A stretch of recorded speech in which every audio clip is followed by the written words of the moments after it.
It's time to feel what you've been bottling up. Life in rural America isn't easy.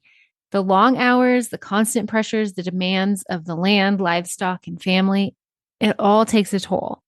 We're tough and we've got grit, but somewhere along the way, toughness started meaning bottling up emotions and powering through.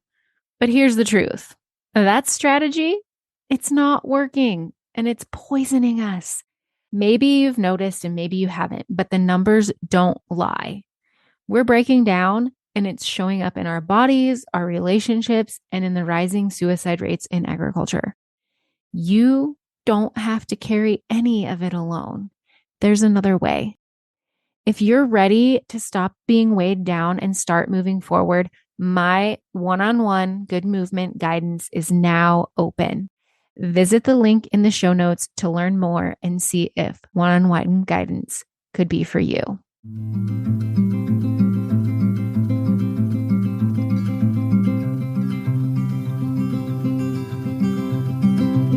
I'll carry you, you carry me, we'll help each other through it. Come on and say good movement draws good movement.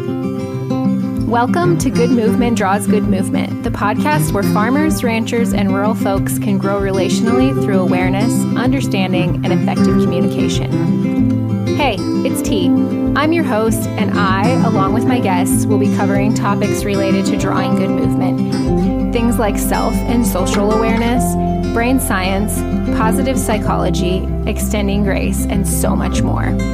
We'll share tools that can help you understand why you are the way you are, why others are the way they are, and how you can use that to step out of self-told lies with grace and compassion to draw good movement in conversations, relationships, and life in rural America.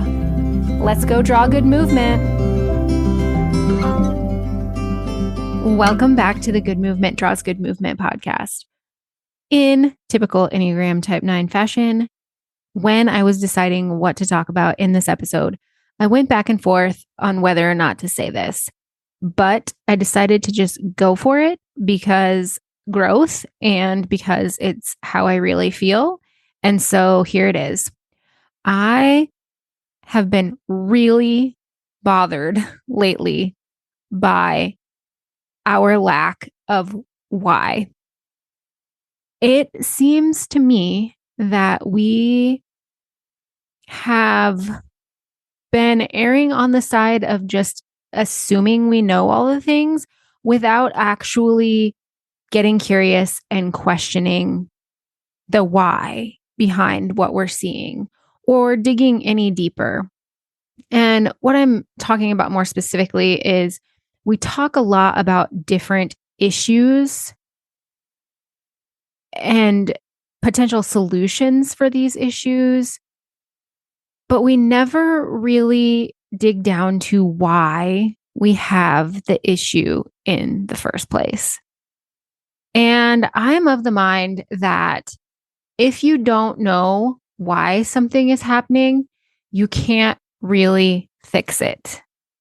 So, I talk about this when I do my Enneagram workshops. I use the analogy of a car because, I don't know, it's a good visual for me. But I say, if you have a car, you might know it's running crappy. That's the issue. The car is running crappy. And at that point, you have two options. You can continue to run it crappy, or you can fix it. But you cannot fix it without knowing why it's running crappy. And the same thing is true for every other issue. We can either continue on the way things have always been, or we can fix it or improve it or do something to make it better.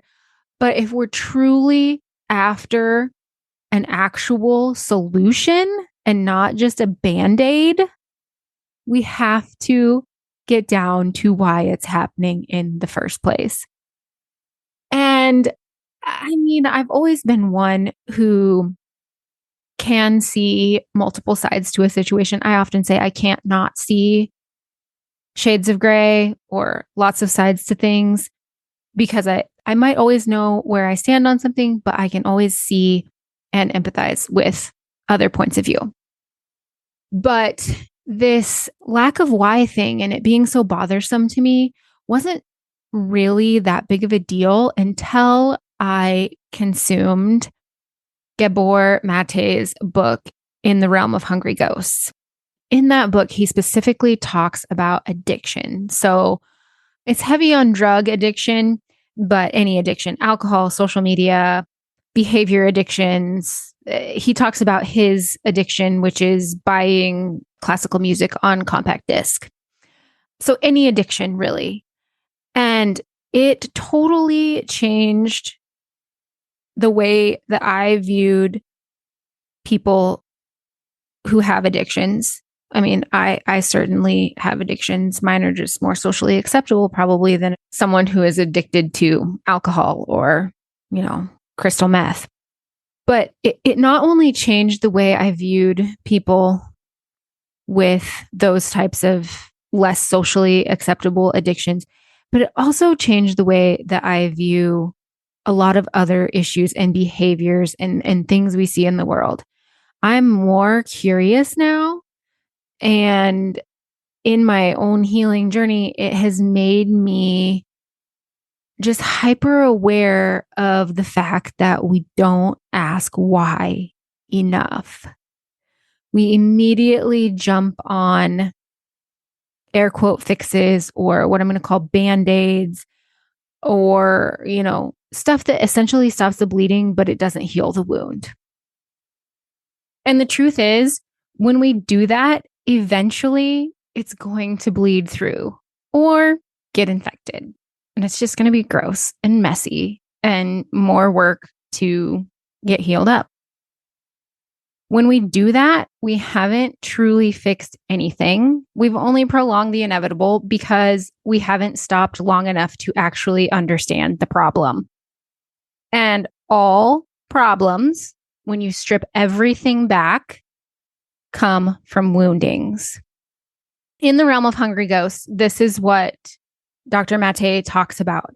He talks about the behavior of addiction and how it all stems from woundings, specifically attachment woundings or, trauma later in life, but it all comes back to attachment. Really, it does.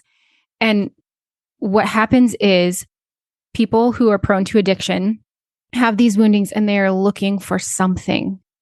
And when they talk about the high or the feeling that whatever it is they're addicted to gives them, they say it feels like warmth. It feels like love. It feels like all those things that they were missing in their lives. And so, again, when we strip back the problems that we see, it all stems from woundings. It doesn't matter if it's addiction or some other type of behavior or any problem that we see. If we strip it back, I bet we find a wound under there. And when we don't stop and ask why and get curious about what we're seeing, we miss the wound. We slap a Band-Aid on it to cover it again, but we're not actually healing anything. And I just got to be honest. I am so bothered by that. And honestly, I'm tired of it. And for a while, I wasn't even aware of it. I wasn't aware that this was happening. I wasn't aware of, everything coming back to attachment. But now I am, and I can't not see it. And I know that this is not going to be like an easy fix. This is something that is going to take some time. It's going to be a slow burn, what have you. But I feel called to say this on my podcast because, again, there was a time when I wasn't aware of this. But now that I am aware of it, I want to proceed every day with compassion and curiosity. And because I'm human, I'm going to fail at that sometimes. I'm going to, skip getting curious and just go immediately to taking things at face value or making swift judgment calls. I'm going to fail, but I'm going to try my damnedest to proceed with compassionate curiosity every day. and ask why more often than I'm not asking why. And I truly believe that because good movement draws good movement, the more that we as individuals get curious and ask why, the more others will get curious and ask why. And you know what's going to happen when more of us are doing that? More wounds are going to be healed. And we're actually going to have solid solutions to the problems that we face in this world instead of going in blind with no understanding and trying to fix what we don't understand. We can't do that. So, again, like I said, in my Enneagram 9-ness peacemaker motivations, this one feels a little bit like sassy to me, but this is how I feel. And so there you have it. So with that, until next time, draw good movement. Thanks so much for tuning in. I'm so grateful for you. If you found value in this episode, I'd love for you to share with others who might also benefit from tuning in. Share by word of mouth, send it in a text, take a screenshot and post it on social media, or share however you prefer. And if you haven't already, hit the follow or subscribe button so you never miss an episode. Until next time, draw good movement.